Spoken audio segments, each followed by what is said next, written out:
Hello guys, welcome to another episode of The Last Bachelor.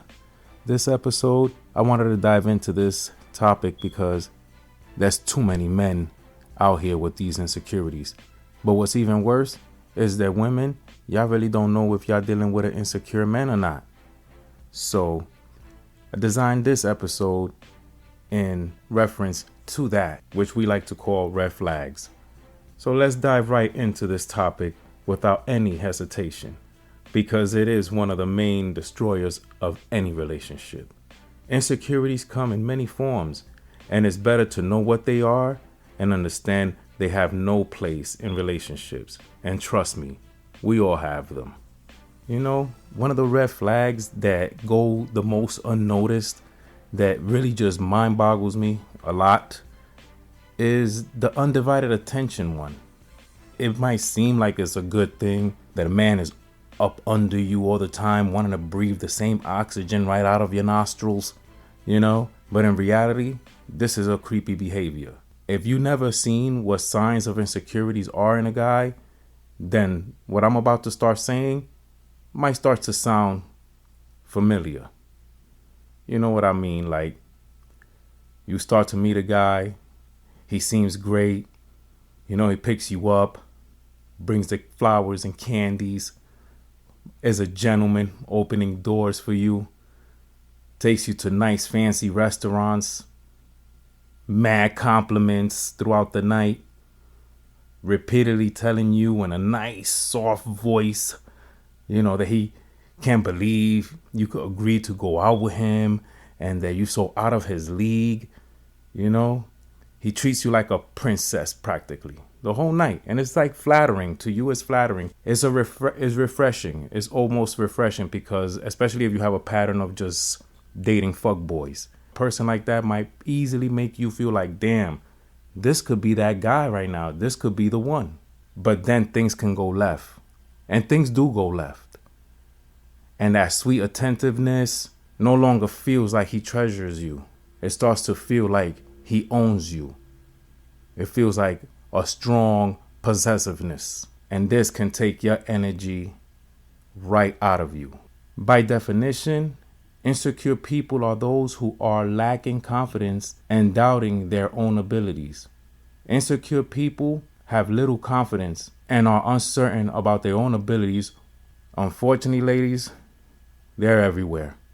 Insecure men are practically the majority out here. Who are you with? Might be one of them. I'm sorry, but I'm not sorry. One of the main signs to even know you're dealing with someone that could be insecure is to see if he has any friends. A person needs to have a social life. You know, outside of work, do you have any hobbies? Do you have any interests? You know, does he go to the gym? You know, plays any sports? Fuck it. Does he even go to church? You know, these are things that are signs that'll let you know what type of person that you're really dealing with. Because you really want someone that's doing other things with his time than just sitting at home waiting for you and to see what you're going to do all the time. And he probably did have friends at one point in time. But then when he met you, they all disappeared all of a sudden. Pay attention to that one. 2, his insecurity feelings of anyone you used to date. But if he's still bringing up certain shit that was already in the past, because in his head, he feels convinced that because you possibly don't love him the way you should, that you're probably interested in somebody else that you used to date. There shouldn't be no reason why past relationship should be a threat in your present relationship. My personal favorite is, telling you he loves you right away. Even if it feels good, you know, that he professes his love for you and it can make your head spin and make you feel like all gassed up, like, oh, he loves me and he can't wait to go on a date with me. He can't be with me. You know, he can't be without me. But then you come and think about reality and it's only been the second date or maybe the third date. It takes time to know someone enough to know you love them. It's not 1, 2, 3 dates. You got to go through some things before you see that there's the person that was cut out for you. Because if not, you're going to make another error. So be aware of that one. Confessions of love too early. That's not cool. If he tells you that you're his everything, this one I've heard many times, that I'm your everything shit. Fellas, if you out there doing that, cut that shit out. That you're the air I breathe, and oh, without you I can't live. He was living before you got in his life. He will continue to live afterwards.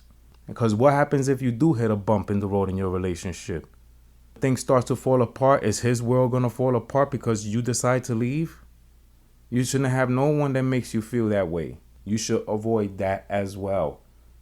We're gonna unlearn a couple things. This is not just me just putting it out there. I had to learn these lessons myself. The other one is the need of constant validation. You know, that talk about like, oh, if you love me, you would do this for me. If you really cared, you would do that for me. Everyone likes to hear that they're loved, talented, attractive, intelligent, so on and so forth. But a person that's constantly need validation, he's suffering from low self-esteem. To me, this next one, I should have said it first. But jealousy. Jealousy has no place in a relationship. If he's jealous of your friends and the people you hang out with all the time, that's really a sign of possessiveness.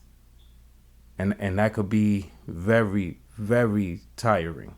Would drain your energy dealing with someone that doesn't trust you because they don't trust the friends you walking with. He's jealous of the times you spend with your friends. That's no good. He doesn't like to meet co-workers after work for happy hour. He doesn't like you going shopping with girlfriends. If he constantly is threatening to break up with you. This is one I hear all the time. Like, this is the lamest shit that men do all the time. I don't even know if I ever done this before. You know, I would admit to it because we here to unlearn some shit that we picked up from other men. This is what The Last Bachelor is all about. He doesn't think you really love him and stuff like that. So he'll do stuff to, like, you know, he's testing to see if you're really gonna jump out the window for this cat. Eventually, you're gonna be stuck in this unhealthy situation. Or you will get tired of this game and eventually leave him next time he threatens you with it. But again, that's totally your decision and completely up to you. And the other sign of insecurities I hear a lot, and you know, all of you guys, I don't know who does this, but I don't think I've ever done this. Like, I don't need codes to your phone, to your Facebook, or to your social media. Like, this shit is ridiculous. I never felt like there was a certain threat where I needed to go to take it to that level. If you don't really trust the person you're with and laying with day in and day out, or even dating, then what's the point? When he starts to think that you're ungrateful for a lot of the things he probably did for you. Just because they did something good for you doesn't mean they're good for you. Or him always accusing you of being unfaithful. How about that one? That you already know that's insecurities. Or if his moods depend on you, they're no good. Those are codependent behaviors.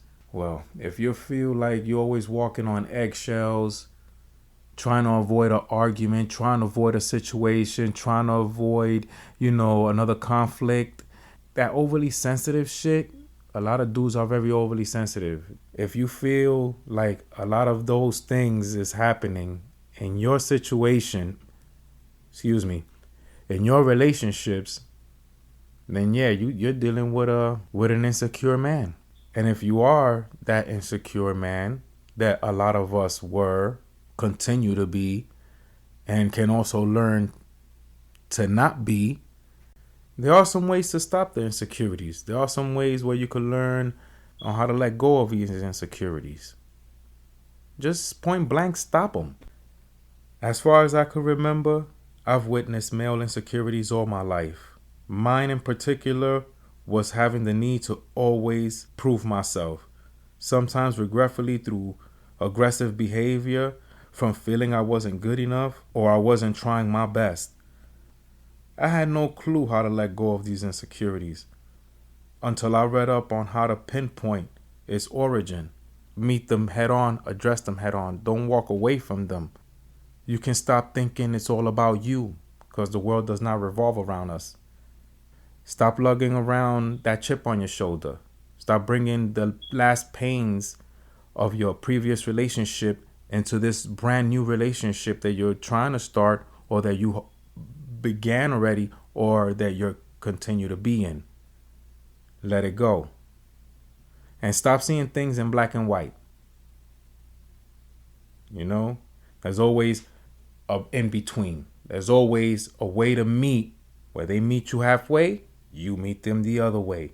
This is how we can defeat and let go of some of these insecurities. Stop feeling paranoid over nothing. A lot of the times we are with, I guess, women. Some of you guys have women that are very attractive. And this leads y'all to be very insecure. You know, let go of that paranoia. The woman that's with you, whether she's getting hit on or they flirt with her at her job, she's your lady. She's going to know how to defend herself and react accordingly. Stop putting uncomfortable conversations to the side. Have them. And lastly, we got to stop being dependent on anyone but ourselves. And just like every other night, I like to end my podcast with a quote. This one comes from C. Joy Bell C. Be careful not to mistake insecurity and inadequacy for humility. Humility has nothing to do with insecure and inadequate, just like arrogance has nothing to do with greatness.